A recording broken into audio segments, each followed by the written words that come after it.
je vais parler maintenant de François Asselineau parce que c'est le fondateur du PR et c'est une personnalité que je ne connais pas très bien, mais que j'apprécie beaucoup, dont j'apprécie la culture, dont j'apprécie les idées, dont j'apprécie aussi la politique et le courage, parce qu'il a commencé il y a 12 ans, quand il a créé l'UPR, avec une poignée de gens.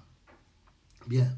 Alors, De Gaulle, quand il est parti en Angleterre en juin 40, il disait qu'il était comme quelqu'un qui se trouvait au bord de l'océan, qu'il se proposait de traverser à la nage, tellement il voyait la situation comme désespérée.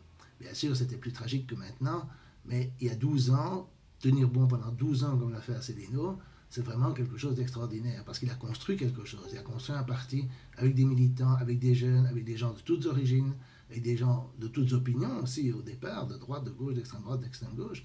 Il rassemble les Français sur le seul programme qui a un sens, poser la question de l'Union européenne. Alors, comme je dis, vous pouvez être pour ou contre, mais c'est ça la question fondamentale. Si vous ne répondez pas à cette question-là, vous ne répondez à rien. Et donc, ça, c'est le mérite de l'UPR et de François Asselineau, c'est d'avoir posé la vraie question politique de notre temps, qui est celle de l'appartenance à l'Union européenne.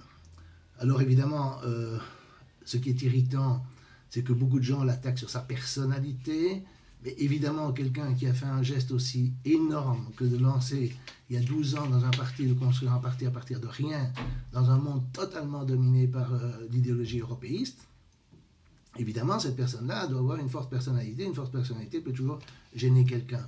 Mais critiquer d'autant Asselineau quand on n'arrive pas à faire quelque chose d'autre en parallèle, et donc à faire quelque chose en parallèle, et ne rien faire si ce n'est agiter des idées, je trouve ça un peu dommage parce que Asselineau, il agite des idées à travers une organisation qui fait des universités d'été, qui fait des conférences extrêmement bien faites, qui fait énormément de vidéos, etc., et qui accumule un travail extraordinaire.